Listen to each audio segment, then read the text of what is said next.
Chapter നമ്മൾ discuss ചെയ്യുന്നത് excretion അല്ലെങ്കിൽ നൈട്രോജനസ് വേസ്റ്റിന്റെ റിമൂവൽ എന്നുള്ള ഒരു ചാപ്റ്ററാണ്. ഇത് വളരെ സിമ്പിളായിട്ടുള്ള ചാപ്റ്ററാണ്. നിങ്ങൾ കഴിഞ്ഞ ചെറിയ ക്ലാസ്സുകളിലൊക്കെ പഠിച്ചതാണ്. ഒരു 6 പോയിന്റ്സ് ആണ് ഇതിൽ നമുക്ക് ഫോക്കസ് ഏരിയയിൽ ഡിസ്കസ് ചെയ്യാനുള്ളത്. First one mechanism of excretion എന്നുള്ളതാണ്. അത് ഡിഫറെൻറ്റ് ടെലിസംസ് ഉണ്ട്. 3 തരത്തിലുള്ള ടെലിസമാണ് ആനിമൽ ബോഡിയിൽ കാണുന്നത്. മെക്കാനിസം ഓഫ് എക്സ്ക്രീഷൻ എന്ന് പറഞ്ഞാൽ എന്താ? ഏതൊക്കെ രീതിയിലുള്ള നൈട്രോജനസ് വേസ്റ്റുകളാണ് ആനിമൽ ബോഡിയിൽ കാണുന്നത്, അതാണ് മെക്കാനിസം ഓഫ് എക്സ്ക്രീഷൻ കൊണ്ട് ഉദ്ദേശിക്കുന്നത്. ഇവിടെ 3 തരത്തിൽ നമ്മളിവിടെ എഴുതിയിട്ടുണ്ട്. 1 എമോണോടെലിക്, 2 യൂറിയോടെലിക്, 3 യൂറിക്കോടെലിക്. അപ്പോൾ ഈ പേരിൽ തന്നെ അറിയാം എന്തായിരിക്കും ഉദ്ദേശിക്കുന്നതാണ്. അമോണോടെലിക് ആനിമൽസ് എന്ന് പറഞ്ഞാൽ അതിലെ nitrogenase waste is in the form of ammonia. And യൂറിയോടെലിക് എന്നാണെങ്കിൽ യൂറിയ ആയിരിക്കും, യൂറിക്കോടെലിക് ആണെങ്കിൽ യൂറിക് ആസിഡ് ആയിരിക്കും. എമോണോടെലിക് സ്വാഭാവികമായിട്ടും കാണുന്നത് അക്വാറ്റിക് ഫിഷസിലാണ്, വാട്ടർ ആനിമൽസിലാണ് എമോണോടെലിക് കാണുക. യൂറിയോടെലിക് ആണെങ്കിൽ മാമൽസിൽ, ടെറസ്ട്രിയൽ ആംഫിബിയൻസിൽ, മെറൈൻ ഫിഷസിൽ. യൂറിക്കോടെലിക് ആണെങ്കിൽ റെപ്റ്റൈൽസിൽ, ബേർഡ്സിൽ, ലാൻഡ് സ്നൈൽസിൽ, ഇൻസെക്ട്സിൽ. ഇനി അമോണോടെലിക് എന്ന് പറഞ്ഞിട്ടുണ്ടെങ്കിൽ അമോണിയ എന്നുള്ള നൈട്രോജനസ് വേസ്റ്റ് ഹൈലി ടോക്സിക് ആണ്. ടോക്സിക് ആയതുകൊണ്ട് തന്നെ അതിനെ പെട്ടെന്ന് റിമൂവ് ചെയ്യണം. ഇനി ഇത് റിമൂവ് ചെയ്യാൻ ഒരുപാട് വെള്ളം വേണം. അതുകൊണ്ടാണ് ഇങ്ങനെയുള്ള എക്സ്ക്രീഷന് അക്വാറ്റിക് ആനിമൽസിൽ മാത്രം കാണുന്നത്. രണ്ടാമത് യൂറിയോടെലിക് ലെസ് ടോക്സിക് ആണ്. ഹ്യൂമൻ ബീങ്സിലൊക്കെ യൂറിയ ആണ് നൈട്രോജനസ് വേസ്റ്റ്. അധികം ടോക്സിക് അല്ല, അമോണിയുടെ അത്ര ടോക്സിക് അല്ല. അമോണിയയിൽ നിന്നുള്ളൊരു ബൈ പ്രൊഡക്റ്റ് ആണ് ആക്ച്വലി യൂറിയ എന്ന് പറഞ്ഞാൽ. It requires less water. നമുക്കറിയാം നമ്മുടെ യൂറിൻ ഫോർമേഷനിൽ ലെസ് വാട്ടർ മതി. ഇനി യൂറിക്കോടെലിക് എന്ന് പറഞ്ഞിട്ടുണ്ടെങ്കിൽ യൂറിക് ആസിഡ് നോൺ ടോക്സിക് ആണ്. It requires no water. ഈ ബേർഡ്സിന്റെ അതൊക്കെ നമുക്ക് അറിയാം പെല്ലറ്റ്സ് ആയിട്ടാണ് ഉണ്ടാവുക. അതിൽ വാട്ടറി സെക്രീഷൻസ് വളരെ കുറവായിരിക്കും ഇൻസെക്ട്സിലൊക്കെ. അപ്പം നോൺ ടോക്സിക് ആണ് ആൻഡ് റിക്വയർസ് നോ വാട്ടർ. മാത്രമല്ല ഇതൊരു ഫെർട്ടിലൈസർ ആയിട്ടും കൂടെ യൂസ് ചെയ്യാറുണ്ട്. ഇപ്പൊ ഇതാണ് 3 തരത്തിലുള്ള എക്സ്ക്രീഷൻ എന്ന് പറഞ്ഞാൽ. അപ്പൊ ഇത് നിങ്ങൾ ഡീറ്റെയിൽ ആയിട്ട് പഠിക്കേണ്ട ഒരു പോയിന്റ്. ഏതിലൊക്കെയാണ് ഇത് കാണുന്നത് എന്നുള്ള എക്സാമ്പിൾസ് നിങ്ങൾ ഓർമ്മിച്ച് വെക്കണം. ഓക്കെ, അടുത്ത പോർഷന് ഹ്യൂമൻ എക്സ്ക്രീറ്ററി സിസ്റ്റം എന്നുള്ളതാണ്. ഹ്യൂമൻ എക്സ്ക്രീറ്ററി സിസ്റ്റത്തിൽ ഇത് നിങ്ങളുടെ ടെക്സ്റ്റ് ബുക്കിലുള്ള ഡയഗ്രമാണ്. ഡയഗ്രാം വളരെ ഇമ്പോർട്ടൻ്റ് ആണ്. ഇതിൽ നമ്മൾക്ക് ഡയഗ്രാം നോക്കാം. എന്തൊക്കെയാണ് എക്സ്ക്രീറ്ററി സിസ്റ്റം എന്ന് പറഞ്ഞാൽ നമുക്കറിയാം ഒന്നിൽ കൂടുതൽ ഓർഗൻസ് കൂടിയതാണ്. ഇപ്പം ഇവിടെ എ പെയർ ഓഫ് കിഡ്നീസ് ഉണ്ട്, എ പെയർ ഓഫ് യൂറിറ്റേഴ്സ്. ഇതാണ് യൂറിറ്റർ. കണ്ടോ, 2 ട്യൂബ്സ് താഴോട്ടേക്ക് ഇറങ്ങി വരുന്നത്. അത് വന്ന് നിൽക്കുന്നത് ഒരു ബ്ലാഡറിലാണ്. ആ ബ്ലാഡറിന്റെ പേര് urinary bladder. And it opens out through urethra. ഇത്രയാണ് ഹ്യൂമൻ എക്സ്ക്രീറ്ററി സിസ്റ്റത്തിലുള്ളത്. അപ്പോൾ ഈ 2 വലിയ കോയിലുകൾ എന്തൊക്കെയാണ്? ട്യൂബ്സ്. അത് 1 റീനൽ വെയിൻ ആണ്, 2 റീനൽ ആർട്ടറിയാണ്. അതായത് റീനൽ വെയിനിലേക്കും റീനൽ ആർട്ടറിയിലേക്കും പോകുന്ന വലിയ ബ്ലഡ് വെസൽസ് ആയ പൾമിനറി ആർട്ടറിയുടെയും അതേപോലെ അയോട്ടയുടെയും ഭാഗമായിട്ട് വരുന്ന 2 ബ്ലഡ് വെസൽസ് ആണ് ഇവിടെ കാണുന്നത്. കിഡ്നിക്ക് സപ്ലൈ ചെയ്യാനുള്ള ബ്ലഡ് വെസൽസ് കൊടുക്കുന്നത്. ഇനി ഇതിന്റെ പോയിന്റ്സ് ഒന്ന് നോക്കാം, എന്നിട്ട് നമുക്ക് അതിന്റെ ഡയഗ്രത്തിലേക്ക് തന്നെ വരാം. റെഡിഷ് ബ്രൗൺ കളറാണ്, ബീൻ ഷേപ്ഡ് ആണ്. 10 to 20 centimetre length, 5 to 7 centimetre width ഉണ്ടാവും. 2 മുതൽ 3 സെന്റിമീറ്റർ വരെ തിക്നെസ് ഉണ്ടാവും. Wait is about 120 to 170 grams ഉണ്ടാവും. ഇനി ഇതിന്റെ ടോപ്പിൽ കണ്ടോ നിങ്ങൾ, ഇവിടെ ഒരു ഗ്ലാൻഡ് ഉണ്ട്. ഈ ഗ്ലാൻഡിന്റെ പേരാണ് അഡ്രിനൽ ഗ്ലാൻഡ്. ഓക്കെ, ഇനി ഇതിൽ വേറൊരു പോയിന്റ് നമുക്ക് പഠിക്കാനുള്ളത്, ഈ ഒരു കിഡ്നിയുടെ ഒരു ഭാഗം നമ്മൾ വരയ്ക്കുകയാണെങ്കിൽ ഇങ്ങനെ ഇരിക്കും. ബീൻ ഷേപ്ഡ് ആണെന്ന് നമ്മൾ നേരത്തെ പറഞ്ഞല്ലോ, ഒരു പയറുമണിയുടെ പോലെ. അപ്പൊ ഇങ്ങനെ ഇവിടെ ഒരു നോച്ച് ഉണ്ട്. ഈ നോച്ചിന് പറയുന്ന പേരാണ് ഹൈലം. ഇതാണ് ഹൈലം. ഈ ഹൈലത്തിലൂടെയാണ് ഇതിലേക്ക് വരുന്ന റീനൽ ആർട്ടറി, ഇതിൽ നിന്നും പുറത്തേക്ക് പോകുന്ന റീനൽ വെയിൻ, അതുപോലെ കിഡ്നിയുടെ ഭാഗമായിട്ട് വരുന്ന യൂറിറ്റർ. അപ്പോൾ ഇവിടെ ഒരു ഓപ്പണിംഗ് ആണത്. ഒരു കോൺകേവ് ഷേപ്പായിട്ടുള്ള ഭാഗത്തിന്റെ പേരാണ് ഹൈലം. ആ ഹൈലത്തിലൂടെയാണ് റീനൽ ആർട്ടറിയും റീനൽ വെയിനും യൂറിറ്ററും ഒക്കെ പാസ് ചെയ്യുന്നത്. ഓക്കെ, അപ്പൊ അങ്ങനെയുള്ള ബ്ലഡ് വെസൽസ് ഒക്കെ പാസ് ചെയ്യുന്ന സ്ഥലത്തിന്റെ പേരാണ് നമ്മൾ എന്ത് പറഞ്ഞത്? ഹൈലം എന്ന് പറയുന്നത്. Through which the blood vessels, ureter and nerves enter. A funnel shaped space called renal pelvis with projections called calyces are also present. ഇനി നമുക്ക് ഈ ഡയഗ്രം നോക്കാം. ഈ ഒരു ഭാഗം ഉണ്ടല്ലോ, ഏറ്റവും പുറമേയുള്ള ഭാഗം, അതായത് കിഡ്നി ഫസ്റ്റ് മുതൽ നമുക്ക് ഇവിടെ നിന്ന് സ്റ്റാർട്ട് ചെയ്യാം. കിഡ്നിയുടെ ഏറ്റവും പുറമേയുള്ള കവറിങ്ങിന് പറയുന്ന പേരാണ് റീനൽ ക്യാപ്സ്യൂൾ. റീനൽ ക്യാപ്സ്യൂൾ കഴിഞ്ഞാൽ കിഡ്നിയെ നമുക്ക് രണ്ട് ഭാഗങ്ങളായിട്ട് തിരിക്കാം. ഒന്ന് കോർട്ടെക്സ്, രണ്ട് മെഡുല്ല. കോർട്ടെക്സ് എന്ന് പറഞ്ഞാൽ ഈ ഭാഗം വരെയുള്ള ഭാഗമാണ് കോർട്ടെക്സ്, അതിനുള്ളോട്ടേക്കുള്ള ഭാഗമൊക്കെ മെഡുല്ലയാണ്. മെഡുല്ലന്റെ ഏറ്റവും ഇന്നർ പാർട്ടിൽ ഒരു വലിയ പ്രൊജക്ഷൻസ് പോലെ അല്ല വലിയൊരു ഭാഗമായിട്ട് കാണുന്നുണ്ട്. അങ്ങനെയുള്ള ഈ ഭാഗത്താണ് നമ്മൾ റീനൽ പെൽവിസ് എന്ന് പറയുന്നത്. റീനൽ പെൽവിസ് തന്നെ ഇതിന്റെ മുകളിൽ നിന്നും കുറച്ച് ഒരു ബഞ്ചസ് പോലെ അല്ലെങ്കിൽ ഒരു ബ്രാഞ്ചസ് പോലെയായിട്ട് മാറുന്നുണ്ട്. അതിനെയാണ് നമ്മൾ എന്ത് പറയുന്നത്? കാലിസ് എന്ന് പറയുന്നത്. ഇതാണ് കാലിസ്. കണ്ടോ?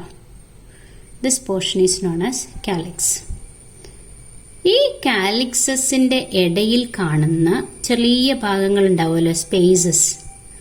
ആ സ്പേസസിനെയാണ് നമ്മൾ റീനൽ കോളംസ് എന്ന് പറയുന്നത്. ഇതാ ഈ ഒരു ഭാഗം, ഇതാണ് റീനൽ കോളംസ്. കാലിസസ് വന്ന് നിൽക്കുന്നത് വലിയൊരു പിരമിഡ് ലൈക്ക് സ്ട്രക്ചറിലാണ്. അത് കാണുന്നത് മെഡുല്ല റീജിയനിലാണ്. കണ്ടോ? Renal pyramid. റീനൽ പിരമിഡ് മെഡുല്ലയിലായതുകൊണ്ട് അതിനെ നമുക്ക് എന്ത് പറയാം? മെഡുല്ലറി പിരമിഡ് എന്ന് പറയാം. ഇനി കിഡ്നിക്ക് ബ്ലഡ് കൊടുക്കുന്നത് ആർട്ടറിയാണ്. അതിന് പറയുന്ന പേരാണ് റീനൽ ആർട്ടറി. അതിൽ നിന്നും ഇംബ്യോ ബ്ലഡ് കളക്ട് ചെയ്ത് കൊണ്ടുവരുന്നത് റീനൽ വെയിൻ ആണ്. ഇതാണ് റീനൽ വെയിൻ. അപ്പോൾ ഇത്രയും പോർഷൻസ് നിങ്ങൾ ഇതിന്റെ ക്രോസ് സെക്ഷനിൽ പഠിച്ചിരിക്കണം. Outer covering is called a renal capsule. Inside the kidney there are 2 zones, outer cortex and inner medulla. നമ്മൾ പറഞ്ഞു ഏറ്റവും പുറമെയുള്ള ഭാഗത്തിന് കോർട്ടെക്സ് എന്നും ഉള്ളിലുള്ള ഭാഗത്തിന് മെഡുല്ല എന്നും പറഞ്ഞു. Medulla is divided into conical masses of medullary pyramid projections into calyces. കണ്ടോ? മെഡുല്ല പിരമിഡ് സ്റ്റാർട്ട് ചെയ്യുന്ന ഭാഗമാണ് കാലിക്സ്. അതിൽ നിന്നും വരുന്നതാണ് medullary pyramid. The cortex extends in between the medullary pyramids as renal columns. അപ്പോൾ ഈ ഒരു ഭാഗമാണ് നമ്മൾ മെഡുല്ല എന്ന് പറഞ്ഞത്.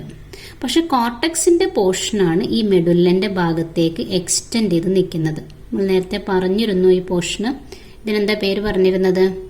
Renal columns. ഇതാണ് റീനൽ കോളംസ്. അതായത് ഇങ്ങോട്ടേക്ക് നിൽക്കുന്ന ഭാഗമില്ലേ, ഇത് കോർട്ടെക്സിന്റെ ഭാഗമാണ്. ആ കോർട്ടെക്സിന്റെ ഭാഗത്തിനെയാണ് നമ്മൾ എന്ത് പറഞ്ഞത്? Renal columns. അല്ലെങ്കിൽ നമുക്ക് പറയാം കോളംസ് ഓഫ് ബർട്ടനി എന്ന് പറയാം. അപ്പോൾ this is the structure of kidney cross section. ഇതാണ് ക്രോസ് സെക്ഷന്റെ ഭാഗമായിട്ട് വരുന്നത്. ഇനി നമുക്കറിയാം കിഡ്നിയിലെ ഏറ്റവും basic structural and functional unit എന്ന് പറഞ്ഞാൽ നെഫ്രോൺ ആയിരിക്കും. നെഫ്രോൺ നിങ്ങൾ ഇതിന്റെ മുമ്പ് ഡയഗ്രം പഠിച്ചിട്ടുണ്ടാവും, പക്ഷെ ഇത് ഇത്രയും എക്സ്റ്റെൻഡ് ആയിട്ട് നമ്മൾ പഠിച്ചിട്ടുണ്ടാവില്ല. അപ്പോൾ ഇവിടെ നമ്മൾ അതിന്റെ ഒരു ഡീറ്റെയിൽഡ് സ്റ്റഡിയാണ് നെഫ്രോണിന്റെ നടത്തുന്നത്. 1 മില്യൺ കോംപ്ലക്സ് ട്യൂബുലാർ സ്ട്രക്ചേഴ്സ് ഉണ്ടാവും ഒരു കിഡ്നിയുടെ ഉള്ളിൽ. Each nephron has 2 parts. One is known as glomerulus and the second one is renal tubule. ഇവിടെ നമ്മൾ നന്നായിട്ട് ശ്രദ്ധിക്കാം. നമുക്ക് ഈ ഒരു പാർട്ടാണ് നെഫ്രോൺ ഉണ്ടാവുക. ഓക്കെ, ഈ നെഫ്രോണിന്റെ ഇതാണ് first part and this is the second part. Okay, ഈ ഫസ്റ്റ് പാർട്ടിൽ നമുക്ക് ഇങ്ങനെ ഒരു കപ്പ് കാണാം. ഇങ്ങനെ ഒരു കപ്പ് പോലെയുള്ള ഭാഗം കാണാം. ഓക്കെ, ആ കപ്പ് ഭാഗത്തേക്ക് ഒരു ബ്ലഡ് വെസൽ വരും. ആ ബ്ലഡ് വെസൽ വന്നിട്ട് ഇവിടെ ഇങ്ങനെ ടഫ് കാപ്പില്ലാരീസ് ആയിട്ട് മാറും. കുഞ്ഞു ബ്ലഡ് വെസൽസ് ആയിട്ട് മാറും ഈ കപ്പിന്റെ ഉള്ളിലേക്ക് എത്തുമ്പോൾ. എന്നിട്ട് അതിൽ നിന്നും തിരിച്ച് ആ ബ്ലഡ് വെസൽ പുറത്തേക്ക് വരും. മനസ്സിലായല്ലോ? ഇനി ഈ ബ്ലഡ് വെസലിന് പറയുന്ന പേരാണ് എഫറന്റ് ആർട്ടീരിയോൾ. പുറത്തേക്ക് വരുന്നതിന് നമ്മൾ പറയും ഇഫറന്റ് ആർട്ടീരിയോൾ. അതിൻ്റെ ഉള്ളിൽ പോകുന്നതിന് നമ്മൾ പറയും ഗ്ലോമറുലസ്. ആൻഡ് ഈ കപ്പ് ലൈക്ക് സ്ട്രക്ചർ നമ്മൾ പറയും ബൊമാൻസ് ക്യാപ്സ്യൂൾ. അത്രയും മനസ്സിലായല്ലോ. അപ്പോൾ നമ്മുടെ ഈ ഒരു പോർഷൻ ഫസ്റ്റ് പോർഷനാണ് ഇപ്പോൾ മിസ് ഇവിടെ ഒന്ന് ലാർജ് ചെയ്ത് വരച്ചിരിക്കുന്നത്. എന്തൊക്കെയാണ് അതിലുള്ളത്? ഒരു വലിയ കപ്പ് ലൈക്ക് സ്ട്രക്ചർ, അതിൻ്റെ പറഞ്ഞ പേര് ബൊമാൻസ് ക്യാപ്സ്യൂൾ. ആ ബൊമാൻസ് ക്യാപ്സ്യൂളിലേക്ക് വലിയൊരു ബ്ലഡ് വെസൽ വരും, അതിൻ്റെ പേര് എഫറന്റ് ആർട്ടീരിയോൾ. അത് ബ്രാഞ്ചസ് ആയിട്ട് ഡിവൈഡ് ചെയ്യും, അതിൻ്റെ പേര് ഗ്ലോമറുലസ്. അത് വീണ്ടും റീയുണൈറ്റ് ചെയ്തിട്ട് വേറൊരു ബ്ലഡ് വെസലാവും, അതിൻ്റെ പേര് ഇഫറന്റ് ആർട്ടീരിയോൾ എന്നാണ് പറഞ്ഞത്. ഇനി ഇത്രയും പോർഷൻസ്, എത്രയും portions? Bowman's capsule plus glomerulus, അതിന് പറയുന്ന പേരാണ് റീനൽ കോർപ്പസൽ. റീനൽ ക്യാപ്സ്യൂൾ അല്ല, റീനൽ കോർപ്പസൽ എന്ന് പറയും. ക്യാപ്സ്യൂൾ എന്നും പറയാറുണ്ട്, റീനൽ കോർപ്പസൽ. അപ്പം അതിൽ എന്തൊക്കെ വന്നു? ഗ്ലോമറുലസ് വന്നു, ബൊമാൻസ് ക്യാപ്സ്യൂൾ വന്നു. ഓക്കെ.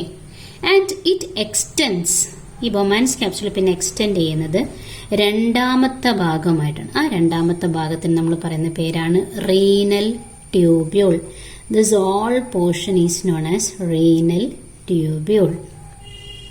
ഇനി ഈ റീനൽ ട്യൂബ്യൂളിന് വീണ്ടും നമ്മൾ 4ആയിട്ട് ഡിവൈഡ് ചെയ്യാണ്.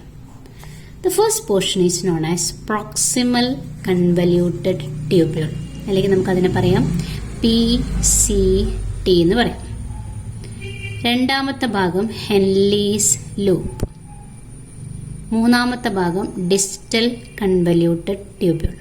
അത് വന്ന് എക്സ്റ്റെൻഡ് ചെയ്യുന്നത് ഒരു കളക്ടിംഗ് ഡക്റ്റിലേക്കാണ്. അപ്പോൾ ഇത്രയും പോർഷൻസ് ആണ് റീനൽ ട്യൂബ്യൂളിലുള്ളത്. അപ്പോൾ ഒരു നെഫ്രോണിന്റെ പാർട്ടിനെ നമുക്ക് 2ആയിട്ട് ഡിവൈഡ് ചെയ്യാം. 1 renal corpuscle, 2 renal tubule. Renal corpuscle consist of Bowman's capsule and glomerulus, and renal tubule has 4 parts. Clear ആണല്ലോ. ഇനി നമുക്കതിൻ്റെ റീനൽ ട്യൂബ്യൂളിലേക്കുള്ള ഭാഗങ്ങൾ നോക്കാം. റീനൽ ട്യൂബ്യൂളിൽ നിന്ന് സ്റ്റാർട്ട് ചെയ്യുന്ന പോർഷൻസ് ആണ് നമ്മളിപ്പോൾ ഇവിടെ പറഞ്ഞത്. ഇനി നമ്മൾ നേരത്തെ പറഞ്ഞല്ലോ എഫറന്റ് ആർട്ടീരിയോൾ എന്നുള്ളൊരു ഭാഗം. ഈ എഫറന്റ് ആർട്ടീരിയോൾ ഇവിടെ നിന്നാണ് പുറത്തേക്ക് വരുന്നത്, അല്ലേ?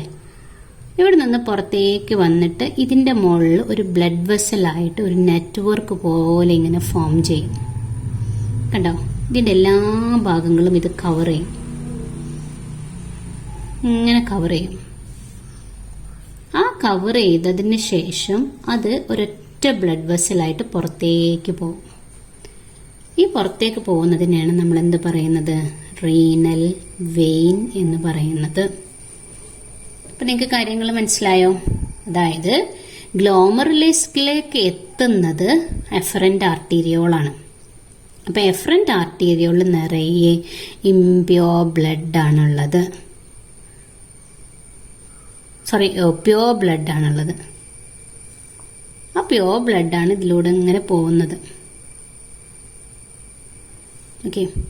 അത് പിന്നെന്താ ചെയ്യുന്നത്? ഇത് റീനൽ ട്യൂബ്യൂളിൻ്റെ മുകളിൽ ചുറ്റും നെറ്റ്വർക്ക് ആയിട്ട് റീനൽ വെയിൻ ആയിട്ട് പുറത്തേക്ക് വരികയാണ് ചെയ്യുന്നത്. അപ്പോൾ efferent arteriole is A branch of renal artery. അപ്പോൾ റീനൽ ആർട്ടറിൻ്റെ ഒരു ബ്രാഞ്ചാണ് ഒരു നെഫ്രോണിൻ്റെ മുകളിലേക്ക് വരുന്നത്. കാര്യങ്ങൾ മനസ്സിലായല്ലോ?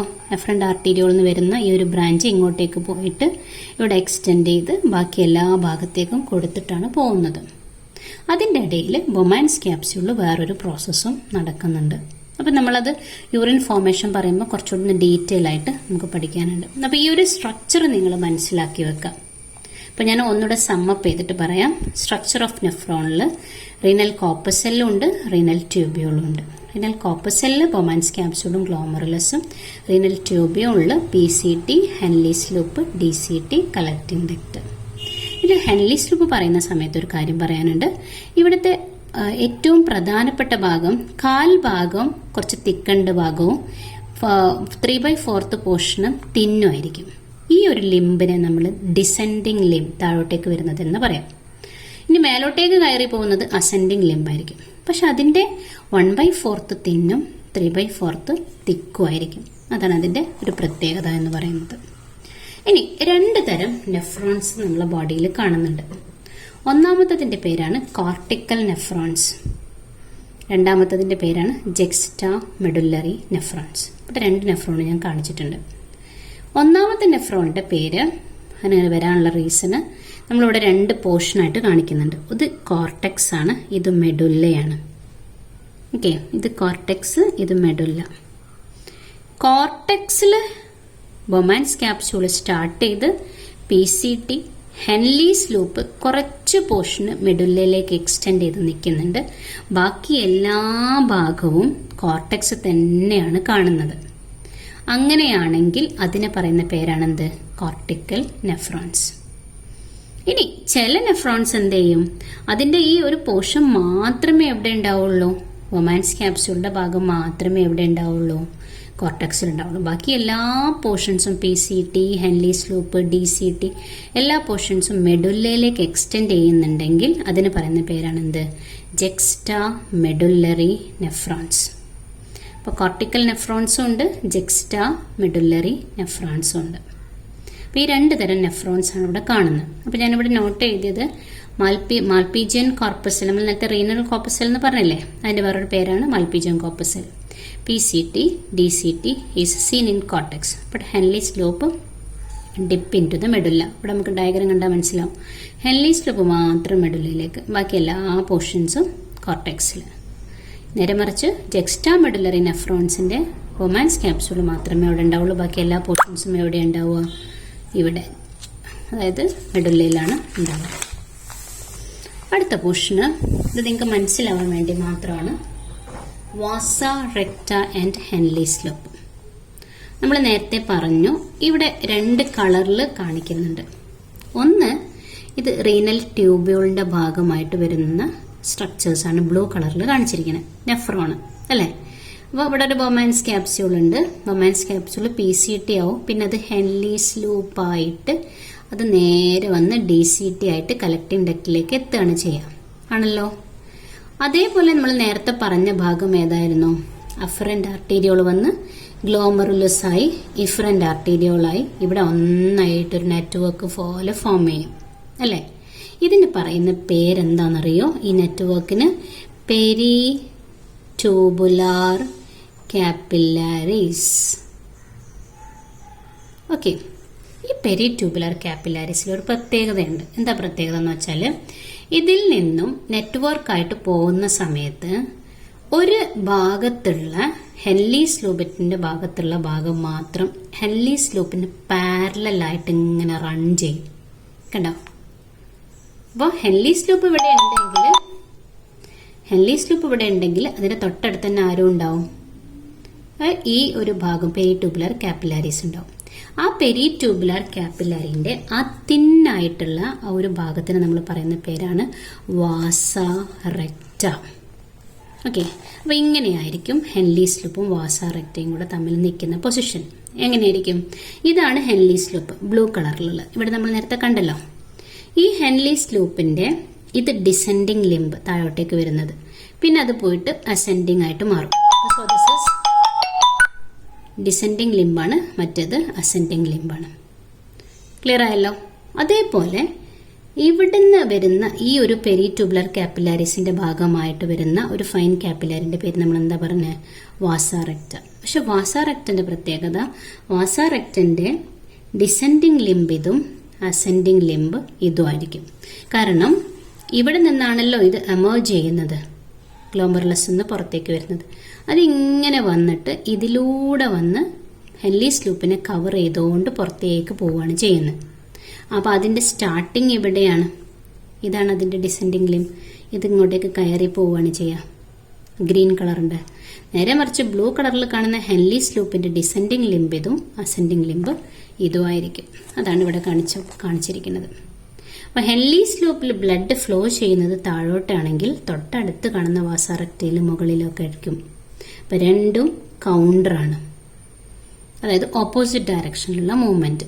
അപ്പോൾ ഇങ്ങനൊരു ഓപ്പോസിറ്റ് ഡയറക്ഷനിലുള്ള മൂവ്മെൻറ്റ് ഉള്ളത് കൊണ്ടുള്ള ഒരു പ്രത്യേകത എന്താണെന്ന് വെച്ചിട്ടുണ്ടെങ്കിൽ അതിൽ അങ്ങോട്ടേക്കും ഇങ്ങോട്ടേക്കും ഇങ്ങനെ ഫിൽട്രേറ്റ് ഒന്നും ബ്ലഡ് വിഡിലെസ് ന്യൂട്രിയൻസ് ഒക്കെ പാസ് ചെയ്യാനുള്ളൊരു സൗകര്യം ഉണ്ടാവും. അപ്പോൾ ഇതാണ് എന്താണ് വാസ റെക്റ്റ, എന്താണ് ഹെൻലീസ് ലൂപ്പ് എന്നുള്ളതിൻ്റെ ഒരു ഒരു പിക്ചർ. ഓക്കെ, ഇപ്പം നേരത്തെ പറഞ്ഞു ഗ്ലോമറുലസിൽ നിന്ന് വരുന്ന ഫൈൻ കാപ്പില്ലാരിയാണ് പെരിട്യൂബുലർ കാപ്പില്ലാരിസ്. ആ പെരിട്യൂബുലർ കാപ്പില്ലാരിസിൽ നിന്ന് വരുന്ന മൈന്യൂട്ട് വെസലിന്റെ പേരാണ് വാസ റെക്റ്റ.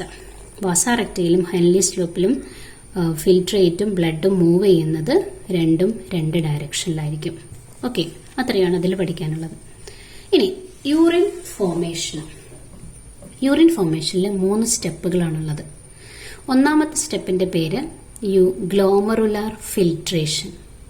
അപ്പോൾ ഗ്ലോമറുലാർ ഫിൽട്രേഷൻ പഠിക്കുന്നതിന് മുമ്പ് നമുക്ക് ഈ ബൊമാൻസ് ക്യാപ്സ്യൂളിന്റെ സ്ട്രക്ചർ ഒന്ന് മനസ്സിലാക്കി വെക്കണം. എന്താണ് ബൊമാൻസ് ക്യാപ്സ്യൂളിന്റെ സ്ട്രക്ചർ? നമ്മൾ നേരത്തെ പറഞ്ഞ ഒരു കപ്പ് ലൈക്ക് സ്ട്രക്ചർ ആണെന്ന് പറഞ്ഞു. ആ കപ്പ് ലൈക്ക് സ്ട്രക്ചറിൽ ഉണ്ടാക്കിയിരിക്കുന്നത് ഒരു സെല്ല് കൊണ്ടാണ്. ഇതാണ് സെൽസ്. ആ സെല്ലിന്റെ ഓരോ സെല്ലിനെയും പറയുന്ന പേര് പോഡോസൈറ്റ്സ്. ആ പോഡോസൈറ്റ്സ് ആണ് ഇവിടെ ലൈൻ ചെയ്യുന്നത്. ഈ പോഡോസൈറ്റ്സിന്റെ ഇടയിൽ ചെറിയ പോറുകൾ ഉണ്ടാവും, കുഞ്ഞു കുഞ്ഞു പോസ്. ആ പോറിന് പറയുന്ന പേരാണ് സ്ലിറ്റ് പോസ്. ഓക്കെ, ഈ ബൊമാൻസ് ക്യാപ്സ്യൂളിന്റെ ഇടയിൽ നമ്മളൊരു അരിപ്പ പോലെയുള്ളൊരു ഭാഗമായതുകൊണ്ട് ഇവിടെ ഒരു സ്പേസ് ഉണ്ടാവുമല്ലോ. ഇവിടെ ഒരു ഭാഗം ഉണ്ടാവും, ഒരു ഒഴിഞ്ഞ ഭാഗം. ആ ഭാഗത്തിന് പറയുന്ന പേരാണ് ക്യാപ്സ്യുലാർ സ്പേസ്. അപ്പം ഞാൻ 3 പോയിന്റ്സ് ആണ് ഇപ്പോൾ പറഞ്ഞത്. The space between the Bowman's capsular is known as capsular space. The cells lining the Bowman's capsule is podocytes, and the pores in between the podocytes are known as slit pores. ഇത്രയും മനസ്സിലായല്ലോ. ഇനി നമ്മൾ നേരത്തെ പറഞ്ഞ efferent arteriole ഓർമ്മയുണ്ടല്ലോ, renal ആർട്ടറിന്റെ ഭാഗമായിട്ട് വരുന്ന efferent arteriole. It comes to this cup-like structure of Bowman's capsule and form glomerulus, and then it reunite to form efferent arteriole. Ready ആണല്ലോ. ഇനി നേരത്തെ പറഞ്ഞതുപോലെ ഇതിലൂടെയാണ് ബ്ലഡ് ഫ്ലോ ചെയ്യുന്നത്.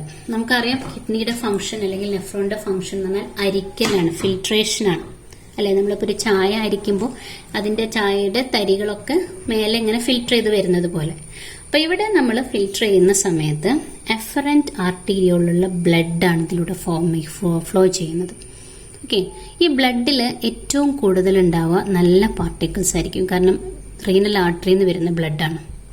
അപ്പോൾ ഈ ഏറ്റവും കൂടുതൽ നമുക്ക് വേണ്ട ബ്ലഡ് തന്നെയാണ് ഇതിലിരിക്കുന്നത്.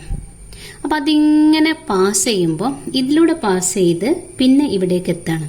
ഇവിടേക്ക് എത്തുമ്പം ആ ബ്ലഡ് വെസൽസിന്റെ ല്യൂമന്റെ സൈസ് കുറയും. അപ്പോൾ അവിടെ പ്രഷർ കൂടും. വോളിയം കുറയുമ്പോൾ പ്രഷർ കൂടുമല്ലോ. അപ്പം under high pressure when the blood flows through the glomerulus, what happens is some of the particle, most all of the particles filtered through the slit pores into the capsular space. മനസ്സിലായിട്ടുണ്ടാവുമെന്ന് വിചാരിക്കണം. ഗ്ലോമറുലസിലൂടെ blood വലിയ പ്രഷറിലൂടെ move ചെയ്യുന്ന സമയത്ത് ഈ ബ്ലഡിലുള്ള ഒരുപാട് ഭാഗങ്ങൾ ഇതിലേക്ക് സ്ലിറ്റ് പോസിന്റെ ഉള്ളിലൂടെ ക്യാപ്സുലാർ സ്പേസിലേക്ക് എത്തും. ഇതിനെയാണ് എന്ത് പറയണത്? Glomerular filtration. That is the filtration happening at the glomerulus. Clear? And this product after glomerular filtration is known as filtrate.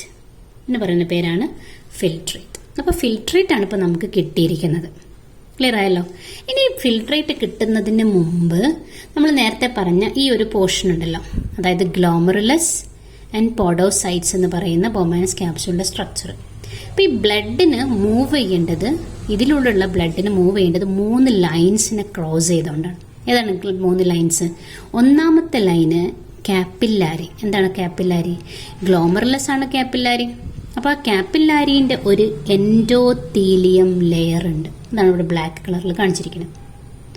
രണ്ടാമത്തത് ഈ പോഡോസൈറ്റ്സ്, അതായത് ബൊമാൻസ് ക്യാപ്സ്യൂളിന്റെ പോഡോസൈറ്റ് ഉണ്ടാവുമല്ലോ, അതിന്റെ ഒരു ലൈനിങ് ഉണ്ടാവും. അതിന് പറയുന്ന പേര് എപ്പിത്തീലിയം ലൈനിങ്. ഇതൊരു സെല്ലാണ് ആക്ച്വലി, അല്ലെ പോഡോസൈറ്റ്സ് പറഞ്ഞാൽ.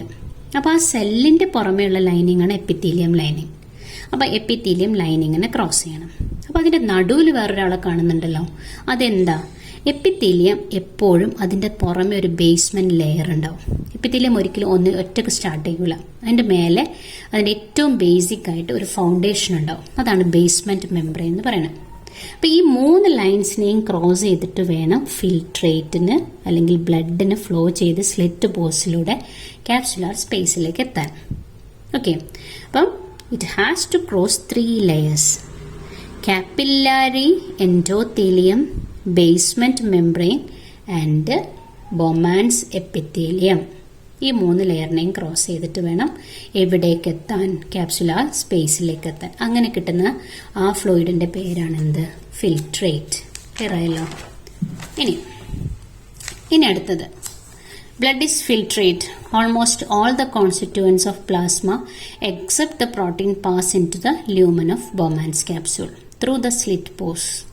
പ്രോട്ടീൻസ് അല്ലാത്ത ബാക്കി എല്ലാ ഭാഗങ്ങളും എവിടേക്ക് എത്തിക്കഴിഞ്ഞു? ഇപ്പോൾ ക്യാപ്സുലാർ സ്പേസിലേക്ക് ഫിൽട്രേറ്റ് എന്ന പേരിൽ എത്തിയിരിക്കുന്നു. ഇനി ഇവിടെ ഒരു GFR എന്ന് പറഞ്ഞിട്ടുള്ളൊരു ഭാഗം നമുക്ക് പഠിക്കാനുണ്ട്. എന്താ GFR? Glomerular filtration rate. ഏകദേശം ഒരു മിനിറ്റിൽ 125 ml ബ്ലഡ് നമ്മൾ ഫിൽറ്റർ ചെയ്യുന്നുണ്ട്. നമ്മുടെ കിഡ്നി ഒരു നെഫ്രോൺ ഫിൽറ്റർ ചെയ്യുന്നുണ്ട്. അതായത് 180 ലിറ്റേഴ്സ് പെർ ഡേ. ഒരു ഡേയിൽ 180 ലിറ്റർ. അങ്ങനെയാണെങ്കിൽ നമ്മുടെ ബോഡിയിൽ 180 ലിറ്റേഴ്സ് ഓഫ് യൂറിൻ ഉണ്ടാവണ്ടേ? ഉണ്ടാവുന്നില്ലല്ലോ. ഏകദേശം എത്ര ഉണ്ടാവുന്നുള്ളൂ? 1.5 ലിറ്റേഴ്സ്. അപ്പോൾ ബാക്കി വരുന്നതൊക്കെ എവിടെ പോയി? അത് ഞാൻ നേരത്തെ പറഞ്ഞു, ഫിൽട്രേറ്റിൽ ഏകദേശം എല്ലാ ഭാഗങ്ങളും നമുക്ക് വേണ്ട തന്നെയാണെന്ന്. അപ്പോൾ ബാക്കി എല്ലാം ബോഡിയിലേക്ക് ആവശ്യമുള്ളതാണ്. അപ്പോൾ ബോഡിയിലേക്ക് ആവശ്യമുള്ളതിന് വീണ്ടും എന്ത് ചെയ്യാണ്? 99% of the filtrate has to be reabsorbed. അത് എവിടേക്ക് റീഅബ്സോർബ് ചെയ്യും? പെരിട്യൂബുലാർ കാപ്പില്ലാരീസ്. നമ്മൾ നേരത്തെ പറഞ്ഞല്ലോ, ഏതായിരുന്നു പെരിട്യൂബുലാർ കാപ്പില്ലാരീസ്? എഫറന്റ് ആർട്ടീരിയോൾ വന്നൊരു നെറ്റ്വർക്കായിട്ട് അതിന്റെ മുകളിലേക്ക് ഫോം ചെയ്യുന്നില്ലേ? അതിനാണ് പെരിട്യൂബുലാർ. റീനൽ ട്യൂബ്യൂൾസ് എന്നും കൂടെ പറയാം, അല്ലേ? അപ്പൊ അങ്ങനെ ആ ഒരു ഭാഗത്തേക്ക് പാസ് ചെയ്യുന്നതിന് അല്ലെങ്കിൽ റീഅബ്സോർബ് ചെയ്യുകയാണ് ചെയ്യുന്നത്. അപ്പോൾ റീഅബ്സോർപ്ഷന് ആണ് രണ്ടാമത്തെ സ്റ്റെപ്പ്. ഈ റീഅബ്സോർപ്ഷൻ എന്ന് പറഞ്ഞാൽ 4 ഭാഗത്താണ് നടക്കുന്നത്. ഒന്ന് PCT, proximal convoluted tube. 70 to 80% of ഇലക്ട്രോലൈറ്റ്സും അവിടെ റീഅബ്സോർബ് ചെയ്യുന്നുണ്ട്. ഹെൻലീസ് ലൂപ്പിൽ ഡിസെൻഡിങ് ലിംബിൽ വാട്ടറാണ് എന്ത് ചെയ്യുന്നത്? റീഅബ്സോർബ് ചെയ്യുന്നത്. DCTയിലാണെങ്കിൽ സോഡിയവും വാട്ടറും ബൈകാർബണേറ്റ് അയോൺസും ആണ് പാസ് ചെയ്യുന്നത്. കളക്ടിംഗ് ഡക്റ്റിൽ ലാർജ് എമൗണ്ട്സ് ഓഫ് വാട്ടർ. അതായത് ഏകദേശം എല്ലാ ഭാഗത്തും വാട്ടറാണ് ഇവിടെ കളക്ട് ചെയ്താണ് റീഅബ്സോർബ് ചെയ്യുന്നത്. ഈ മൂന്നാമത്തെ സ്റ്റെപ്പ് എന്ന് പറഞ്ഞാൽ ട്യൂബുലാർ സെക്രീഷനാണ്. ട്യൂബുലാർ സെക്രീഷൻ എന്ന് പറഞ്ഞിട്ടുണ്ടെങ്കിൽ അത് അയോണിക്കിന്റെയും ആസിഡ് ബാലൻസിനെയും മെയിൻറ്റെയിൻ ചെയ്യാൻ വേണ്ടിയിട്ടുള്ളതാണ്. അപ്പോൾ PCT എന്നുള്ള ഭാഗത്ത് ഹൈഡ്രജൻ അയോൺസും അമോണിയം പൊട്ടാസ്യവും ആണ് സെക്രീറ്റ് ചെയ്യുന്നത്. ഹെൻലീസ് ലൂപ്പിൽ കാര്യമായിട്ടുള്ള സെക്രീഷൻസ് വരുന്നില്ല. DCTയിലാണെങ്കിൽ ദ സെയിം, പൊട്ടാസ്യം അയോൺസും അമോണിയം. കളക്ടിംഗ് ഡക്റ്റിലാണെങ്കിൽ യൂറിയന്റെ പാസേജിന് അലോ ചെയ്യണം. അപ്പോൾ ഇത് രണ്ടും കൂടെ നിങ്ങൾക്ക് മാറിപ്പോവരുത്. റീഅബ്സോർപ്ഷൻ എന്ന് പറഞ്ഞ രണ്ടാമത്തെ സ്റ്റെപ്പ് ഫിൽട്രേറ്റിൽ നിന്നും ബ്ലഡിലേക്കാണ് റീഅബ്സോർബ് ചെയ്യുന്നത്. കാരണം ഫിൽട്രേറ്റിൽ നിന്നുള്ള 99% നമുക്ക് ആവശ്യമുള്ള യൂസ്ഫുൾ ആയിട്ടുള്ള കാര്യങ്ങളാണ് ബ്ലഡിലേക്ക് തിരികെ കൊടുക്കുന്നത്. ഫിൽട്രേറ്റ് ഒഴുകുന്നത് റീനൽ ട്യൂബ്യൂളിലാണ്. ബ്ലഡ് ഒഴുകുന്നത് എവിടെയാണ്? പെരിട്യൂബുലാർ കാപ്പില്ലാരീസിലാണ്. മനസ്സിലായല്ലോ? അപ്പൊ അതിന്റെ വ്യത്യാസം മനസ്സിലാക്കണം. അതായത് നമ്മൾ നേരത്തെ പറഞ്ഞ ഇത് എന്ന് ഹെൻലീസ് ലൂപ്പ്, DCT, PCT എന്ന് പറഞ്ഞ ഭാഗങ്ങൾ റീനൽ ട്യൂബ്യൂളാണ്. ഇവിടെയാണല്ലോ ഇപ്പോൾ ഫിൽട്രേറ്റ് ഉള്ളത്. അപ്പൊ അതിന്റെ മുകളിലാണ് നെറ്റ്വർക്ക് ഉണ്ടാവുക, അല്ലേ? ബ്ലഡിന്റെ നെറ്റ്വർക്ക്. അപ്പൊ ഫിൽട്രേറ്റിൽ നിന്നും ബ്ലഡ് വെസലിലേക്ക് ഇങ്ങനെ പാസ് ചെയ്യാണ് ചെയ്യുക. അത് റീഅബ്സോർപ്ഷനാണ്. From the filtrate to the blood. The blood is flowing through the capillaries and the filtrate is flowing through the renal tubules. ഇനി നമ്മൾ റീഅബ്സോർബ് ചെയ്ത ഭാഗങ്ങൾ കുറച്ച് കൂടി പോയിട്ടുണ്ട് എന്നുണ്ടെങ്കിൽ അതിനെ നികത്താൻ വേണ്ടിയിട്ടാണ് മൂന്നാമത്തെ സ്റ്റെപ്പായ സെക്രീഷൻ ഉള്ളത്, ട്യൂബുലാർ സെക്രീഷൻ. അവിടെ എന്താ സംഭവിക്കുക? നേരെ തിരിച്ച്. അതായത് ഈ ബ്ലഡ് വെസൽസിൽ നിന്നും വീണ്ടും നമ്മളുടെ റീനൽ ട്യൂബിലേക്ക് തന്നെ എന്ത് ചെയ്യാണ് ചെയ്യുന്നത്? പാസ് ചെയ്യാണ് ചെയ്യുന്നത്. From the blood to the filtrate. So the blood is flowing through the capillaries and the filtrate is passing through the renal tubules. ഇപ്പൊ ക്ലിയർ ആയല്ലോ? അപ്പൊ ഇങ്ങനെ 3 സ്റ്റെപ്പായിട്ടാണ് യൂറിന്റെ ഫോർമേഷൻ നടക്കുന്നത്. ഇനി അടുത്തത് റെഗുലേഷൻ ഓഫ് കിഡ്നി ഫംഗ്ഷൻ. എങ്ങനെയാണ് കിഡ്നി ഫംഗ്ഷന്റെ റെഗുലേഷൻ നടക്കുന്നത്? പ്രധാനമായിട്ടും 3 സ്റ്റെപ്സ് ആണ് നമുക്കതിൽ പറയാനുള്ളത്. ഒന്നാമത്തത് ADH, ആന്റി ഡൈയൂററ്റിക് ഹോർമോൺ എന്ന് പറയും. അല്ലെങ്കിൽ അതിന്റെ വേറൊരു പേരാണ് എന്ത്? വാസോപ്രസിൻ. നമ്മുടെ ബോഡിയിൽ നിന്നും വാട്ടർ വളരെ കുറച്ചും വേസ്റ്റ് കൂടുതലായിട്ടാണ് പോവേണ്ടത്. അതുകൊണ്ടാണ് ഈ നമ്മുടെ യൂറിന്റെ കളർ യെല്ലോയിഷ് ആയിട്ട് മാറുന്നത്. ഓക്കെ, അപ്പൊ ഇവിടെ when the urine becomes hypotonic, that is known as diuresis, അതൊരു ഡിസീസ്ഡ് കണ്ടീഷനാണ്. അതായത് യൂറിനിലൂടെ കൂടുതൽ വാട്ടർ പോകുന്ന അവസ്ഥക്കാണ് ഡൈയൂറസിസ് എന്ന് പറയും. അപ്പൊ നമുക്ക് ഡീഹൈഡ്രേഷൻ സംഭവിക്കും അല്ലേ? കാരണം നമ്മളെ ബോഡിയിലെ സെൽസ് നിന്നാണല്ലോ ഈ വാട്ടർ എല്ലാം പോകുന്നത്. അപ്പൊ ആ സെൽസിൽ വാട്ടർ ഇല്ലാണ്ടായി പോകുന്ന സമയത്ത് ബോഡി സ്വാഭാവികമായിട്ടും ഡീഹൈഡ്രേഷൻ സംഭവിക്കും. അപ്പൊ സെൽസ് വാട്ടർ നിർബന്ധമായിട്ടും വേണ്ട സംഭവമാണ്. 90% വാട്ടറാണ്. അപ്പൊ അങ്ങനെ വരുന്ന ഒരു ഡിസീസ്ഡ് കണ്ടീഷനാണ് ഇത് diuresis. Excess loss of fluid from the ബ്ലഡിൽ നിന്നും ഒരുപാട് പ്ലാസ്മയിലൂടെ അല്ലെങ്കിൽ യൂറിനിലൂടെ വാട്ടർ പാസ് ചെയ്യുന്നതിനെയാണ് ഡൈയൂറസിസ് എന്ന് പറയും. ആ സമയത്ത് എന്ത് സംഭവിക്കും? ഹൈപ്പോതലാമസ്, നിങ്ങൾ പഠിച്ചിട്ടുണ്ടാവും, ഒരു എൻഡോക്രൈൻ ഗ്ലാൻഡാണ് ഹൈപ്പോതലാമസ്. ആ ഹൈപ്പോതലാമസിൽ നിന്നും ADH എന്നുള്ള ഹോർമോണിനെ റിലീസ് ചെയ്യും. ആ സമയത്ത് ADH വന്നിട്ട് കിഡ്നിയുടെ മുകളിൽ ഒരു സ്റ്റിമുലസ് കൊടുക്കും. എന്തിനു വേണ്ടിയിട്ടാ? It increase the water reabsorption from the tubules അല്ലെ? റീനൽ ട്യൂബ്യൂളിലൂടെ ഫിൽട്രേറ്റ് ഒഴുകുന്ന സമയത്ത് അതിൽ നിന്നും കൂടുതൽ വാട്ടർ ബ്ലഡിലേക്ക് തന്നെ തിരിച്ചു കൊടുക്കാൻ വേണ്ടിയിട്ടുള്ള ഒരു ഇമ്പൾസ് കൊടുക്കും. അപ്പോൾ സ്വാഭാവികമായിട്ടും ബ്ലഡിൽ എന്താവും? വെള്ളം കൂടും. And it becomes hyper tonic urine. അപ്പൊ യൂറിനിൽ വെള്ളം കുറയുകയും ചെയ്യും, ബ്ലഡിൽ വെള്ളം കൂടുകയും ചെയ്യും. ആൻഡ് ഹൈപ്പർ ടോണിക് ആയി കഴിഞ്ഞാൽ ഈ ബോഡിയിലുള്ള ഓസ്മോ റിസപ്റ്റേഴ്സിന് സ്വിച്ച് ഓഫ് ആവും. അങ്ങനെ ADHന്റെ റിലീസ് അവിടെ സ്റ്റോപ്പ് ചെയ്യും. ADH ഉള്ളത് കൊണ്ടാണല്ലോ ഹൈപ്പർടോണിക് ആയി മാറിയത്. അപ്പൊ ഇനിയും ഹൈപ്പർടോണിക് ആവാൻ പാടില്ല. അപ്പൊ ഹൈപ്പർടോണിക് ആയി കഴിഞ്ഞാൽ പിന്നെ ഓസ്മോ റിസപ്റ്റേഴ്സിനവിടെ എന്ത് ചെയ്യും? സ്വിച്ച് ഓഫ് ചെയ്യും. ADHന് വേറൊരു ഫംഗ്ഷനും കൂടെ ഉണ്ട്. എന്താണ് ADHന്റെ വേറൊരു ഫംഗ്ഷന്? It constrict the effect of blood vessels. Blood വെസൽസിനെ എങ്ങനെ കൺസ്ട്രിക്ട് ചെയ്യും? അതായത് ബ്ലഡ് വെസൽ ആ 2 ഭാഗത്തുനിന്നും ഇങ്ങനെ പ്രസ് ചെയ്യും. അതാണ് കൺസ്ട്രക്ഷൻ എന്ന് പറഞ്ഞാൽ. So the blood pressure increases അല്ലേ? അതുകൊണ്ടാണ് അതിനെന്ന് പറയുന്നത് vasopressin. വാസോ means blood vessel, Prasin means construction. മനസ്സിലായല്ലേ? അപ്പൊ ബ്ലഡ് വെസൽസിനെ കൺസ്ട്രക്ട് ചെയ്യാനുള്ള ഒരു കപ്പാസിറ്റി ഉള്ള ഒരു ഹോർമോണും കൂടെയാണ് ആര്? ADH അല്ലെങ്കിൽ വാസോപ്രസിൻ. വാസോപ്രസിന് ഇൻക്രീസ് ചെയ്താൽ അല്ലെങ്കിൽ പ്രൊഡ്യൂസ് ചെയ്താൽ BP അല്ലെങ്കിൽ GFR കൂടി വരും. രണ്ടാമത്തെ ഹോർമോണാണ് അല്ലെങ്കിൽ രണ്ടാമത്തെ സിസ്റ്റമാണ് റാസ്. റാസ് എന്നാണ് അതിന് പറയാം. റാസിൽ R is for renin, A is for angiotensin and the next A is for aldosterone and S is for system. Clear? ഇവിടെ നമ്മൾ ഈ സ്റ്റെപ്പ് അതേപോലെ കാണാതെ പഠിച്ചു വയ്ക്കുന്നതായിരിക്കും എളുപ്പം. ഇവിടെ നമുക്കൊരു സ്ട്രക്ചർ പഠിക്കാനുണ്ട്. ആ സ്ട്രക്ചറിന്റെ പേരാണ് ഈ ഒരു റെഡ് കളറിൽ കാണിച്ചിരിക്കുന്ന ഭാഗം. ഇതിന്റെ പേരാണ് JG സെൽസ്, ജെക്സ്റ്റാ ഗ്ലോമറുലാർ സെൽസ് എന്ന് പറയും, അല്ലെങ്കിൽ ജെക്സ്റ്റാ ഗ്ലോമറുലാർ അപ്പാരറ്റസ് എന്ന് പറയും. എന്താണ് ജെക്സ്റ്റാ ഗ്ലോമറുലാർ അപ്പാരറ്റസ് എന്ന് പറഞ്ഞാൽ നമ്മൾ നേരത്തെ പറഞ്ഞ ഭാഗം തന്നെയാണ്. ഇവിടെ നെഫ്രോൺ ഇങ്ങനെ കൂടി ചേർന്നിട്ടാണ് ഉണ്ടാവുക. നമ്മൾ നേരത്തെ പറഞ്ഞ പോലെ പരത്തിയിട്ടിരിക്കുന്ന ഒരു ഭാഗമല്ല. ആ പരത്തി കാണിച്ചത് നിങ്ങൾക്ക് മനസ്സിലാവാൻ വേണ്ടിയിട്ട് മാത്രമായിരുന്നു. അപ്പോൾ ഇവിടെ renal tubule, Bowman's capsule, PCT, Henle's loop, DCT അല്ലേ? ഇവിടെ DCT ആണ്, DCT ആൻഡ് കളക്ടിംഗ് നെറ്റ്. ഇത്രയും ഭാഗമുള്ളത്. Afferent arteriole, glomerulus, efferent arteriole and it forms a network and renal vein. ഇത്ര നമ്മൾ പഠിച്ചതാണല്ലോ. ഇവിടെ ഈ ഇഫറന്റ് ആർട്ടീരിയോളും PCTയും തമ്മിൽ ബന്ധിപ്പിച്ചുകൊണ്ട് ഒരു അപ്പാരറ്റസ് ഉണ്ട്. ഇതാ ഇവിടെ റെഡ് കളറിൽ കാണിച്ചിരിക്കുന്നത്. ഒന്നുകൂടെ പറയാം, ഇഫറന്റ് ആർട്ടീരിയോളും PCTയും. അതായത് ഇഫറന്റ് ആർട്ടീരിയോളിലൂടെ ഒഴുകുന്നത് ബ്ലഡ് ആണ്, PCTയിലൂടെ ഒഴുകുന്നത് ഫിൽട്രേറ്റ് ആണ്. അപ്പൊ ഇഫറന്റ് ആർട്ടീരിയോളിലൂടെ ഒഴുകുന്ന ബ്ലഡിന്റെ പ്രഷറും ഫിൽട്രേറ്റിലൂടെ ഒഴുകുന്ന ഫ്ലൂയിഡിന്റെ പ്രഷറും ഒന്നിച്ച് മനസ്സിലാവാൻ വേണ്ടിയിട്ട് ഒരു സെൻസറി ആയിട്ടുള്ള ഒരു ഓർഗൻ അവിടെ ഫിറ്റ് ചെയ്തിട്ടുണ്ട്. ദൈവം ഉണ്ടാക്കുമ്പോൾ തന്നെ അവിടെ ഫിറ്റ് ചെയ്തിട്ടുണ്ട്. ആ ഫിറ്റ് ചെയ്തിരിക്കുന്ന ഭാഗത്ത് നമ്മൾ പറയുന്ന പേരാണ് എന്ത്? ജെക്സ്റ്റാ ഗ്ലോമറുലാർ അപ്പാരറ്റസ്. ഓക്കെ, ഇനി എന്താ സംഭവിക്കുക? When the blood pressure decreases, നമ്മളെ ബോഡിയിൽ പ്രഷർ ഡിക്രീസ് ചെയ്യാൽ ഇറ്റ് ആക്ടിവേറ്റ് JG സെൽസ്. ഇയാളാണ് JG സെൽസ് കേട്ടോ. ടി ജി സെൽസ് എന്ത് ചെയ്യും? It release renin. It's a hormone. Renin converts angiotensinogen in to angiotensin 1. ആൻജിയോടെൻസിനോജന് ആൻജിയോടെൻസിൻ 1 ആക്കിയിട്ട് കൺവേർട്ട് ചെയ്യും. Angiotensin 1 is then formed in to angiotensin 2 and it constrict the blood vessel. Constrict ചെയ്യുമ്പോൾ സ്വാഭാവികമായിട്ട് എന്ത് ചെയ്യും? Blood pressure increases.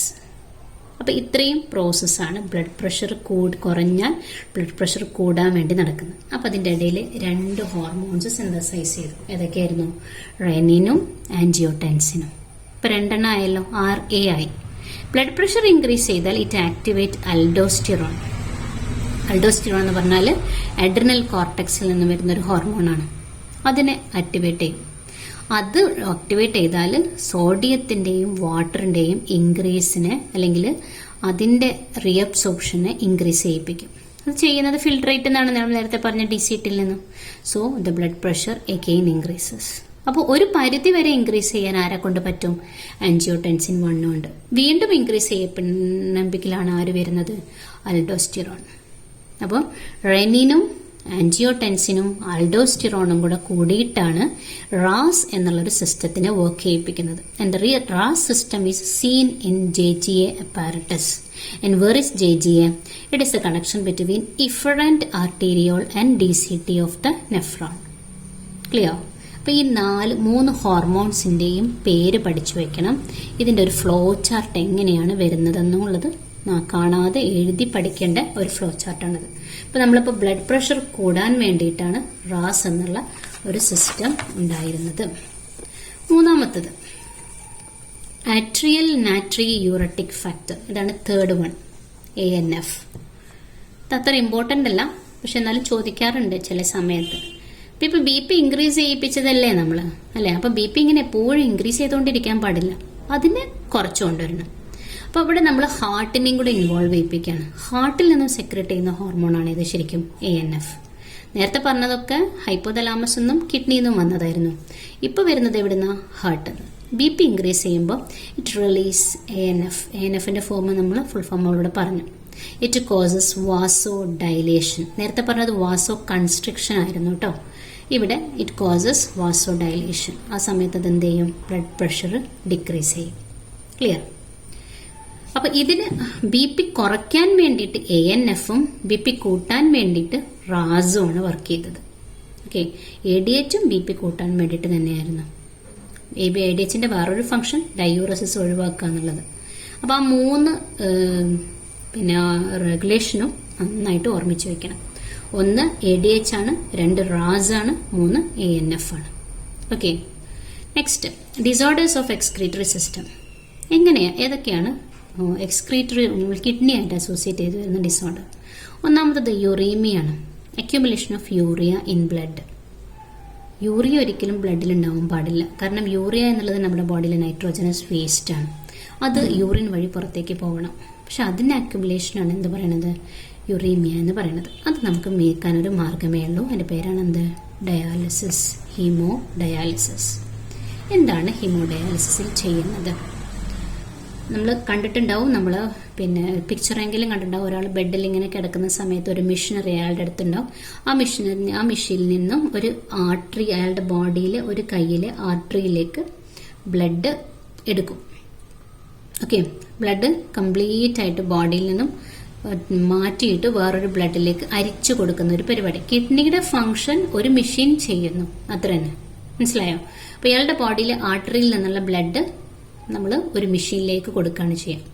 ആ മെഷീൻ്റെ പ്രത്യേകത, ആ മെഷീൻ്റെ തൊട്ടപ്പുറത്തൊരു ബോക്സ് ഉണ്ടാവും. ആ ബോക്സിൽ ഒരു ആൻറ്റി കോആഗുലൻ്റ് ഉണ്ട്. അതായത് ക്ലോട്ടിങ്, പുറത്തേക്ക് വരുമ്പോൾ ക്ലോട്ടിങ് സംഭവിക്കുമല്ലോ. ആ ക്ലോട്ടിങ് ഇല്ലാതിരിക്കാൻ വേണ്ടിയിട്ട് ഹെപ്പാരിൻ എന്നുള്ളൊരു സാധനത്തിന് ആദ്യം ആഡ് ചെയ്യും. ആർട്ടറിയിലൂടെ വരുന്ന ബ്ലഡിലേക്ക് ഹെപ്പാരിൻ ആഡ് ചെയ്യും. എന്നിട്ട് അത് ഡയാലൈസിങ് യൂണിറ്റിലേക്ക് കൊടുക്കും. എന്താണ് ഡയാലൈസിങ് യൂണിറ്റ്? ഡയാലൈസിങ് യൂണിറ്റിൽ ഒരുപാട് മെംബ്രെയിൻസ് ഉണ്ടാവും. ആ മെംബ്രെയിൻസിന്റെ പേര് സെല്ലോഫാൻ മെംബ്രെയിൻ എന്നാണ്. അപ്പം നമ്മൾ ആർട്ടറിയിലെ ബ്ലഡിലൂടെ ഹെപ്പാരിൻ കൊടുത്തതിന് ശേഷം വരുന്ന ബ്ലഡ് ഇതിലൂടെ ഫിൽറ്റർ ചെയ്യും. This is actually what kidney is doing. Okay, filter ചെയ്ത് ഇതിൽ വേണ്ട ഭാഗങ്ങൾ മാത്രം വെയിലേക്ക് എടുക്കും. ബാക്കിയുള്ളത് നമ്മളിവിടെ അരിച്ച് വേറൊരു ഭാഗത്തേക്ക് വേസ്റ്റായിട്ട് ഒഴിവാക്കും. അതായത് ബ്ലഡിൽ ഉള്ള നൈട്രോജനസ് വേസ്റ്റിന് പുറത്തേക്കും ബാക്കിയുള്ള പ്ലാസ്മയിലെ ബോഡിയിലെ കോൺസ്റ്റിറ്റ്യുവൻസിനെ വെയിനിലേക്കും തിരിച്ചു കൊടുക്കുകയാണ് ചെയ്യുക. പക്ഷേ ഈ വെയിനിലേക്ക് തിരിച്ചു കൊടുക്കുന്നതിന് മുമ്പ് ആ ബോഡിയിലേക്ക് എന്ത് ഇഞ്ചെക്ട് ചെയ്യും? Anti heparin. ഇവിടെ ഹെപ്പാരിൻ അല്ലേ കൊടുത്തത്, അപ്പൊ അതിന് പകരം എന്ത് കൊടുക്കണം? വെയിനിലേക്ക് കൊടുക്കുമ്പോൾ anti heparin. And this cleared blood is transported to the vein. വീണ്ടും അയാളുടെ ബോഡിയിലെ വെയിനിലേക്ക് തന്നെ എന്ത് ചെയ്യും? നമ്മൾ അത് ട്രാൻസ്പോർട്ട് ചെയ്യാണ് ചെയ്യുക. ക്ലിയർ ആയല്ലോ? ഇനി രണ്ടാമത്തത്, ഹീമോഡയാലിസിസ് കൊണ്ടും ഒരാളുടെ കിഡ്നി ഫെയിലിയർ മാറ്റാൻ പറ്റുന്നില്ലെങ്കിൽ നമുക്ക് ഒരൊറ്റ മാർഗ്ഗമുള്ളൂ, കിഡ്നീനെ ട്രാൻസ്പ്ലാന്റ് ചെയ്യും. നെക്സ്റ്റ് റീനൽ കാൽക്കുലയാണ്. Stones or insoluble mass of crystallised salts formed in kidney. നമുക്ക് കേട്ടിട്ടുണ്ടാവും അല്ലേ, കിഡ്നിയിലെ കല്ലെന്നൊക്കെ. നമ്മൾ ഓക്സലേറ്റ്സിന്റെ ഒരു മാസിനെയാണ് ശരിക്കും റീനൽ കാൽക്കുലൈ എന്ന് പറയാം. അതൊരു ക്രിസ്റ്റലൈസ്ഡ് ആയിരിക്കും എന്ന് വെച്ചിട്ടുണ്ടെങ്കിൽ ഒരു മാസാണ്, ഒരു മാസ്, ഒരു കല്ല് പോലെ എന്ന് പറഞ്ഞാൽ അതിന് ഇറഗുലർ ഷേപ്പ് ആയിരിക്കും ഉണ്ടാവും. ഓക്കെ, അതിനാണ് റീനൽ കാൽക്കുലൈ എന്ന് പറയാം. മൂന്നാമത്തത് ഗ്ലോമറുലോ നെഫ്രൈറ്റിസ് ആണ്. Inflammation of glomerulus in kidney. Glomerulus inflammation വരെ, അവിടെ സ്വെല്ലിങ് വന്നിട്ട് അതിന് ബുദ്ധിമുട്ടാവുന്നതിനെയാണ് ഗ്ലോമറുലോ നെഫ്രൈറ്റിസ് എന്ന് പറയുന്നത്. അപ്പോൾ ഇത്രയും 3 ഡിസീസസ് ആണ് ഇതിൽ പഠിക്കാനുള്ളത്. അപ്പോൾ ഈ ഒരു ഭാഗമാണ് എക്സ്ക്രീഷന്റെ ഫോക്കസ് ഏരിയ ആയിട്ട് നമുക്ക് പഠിക്കാനുള്ളത്. Okay, thank you.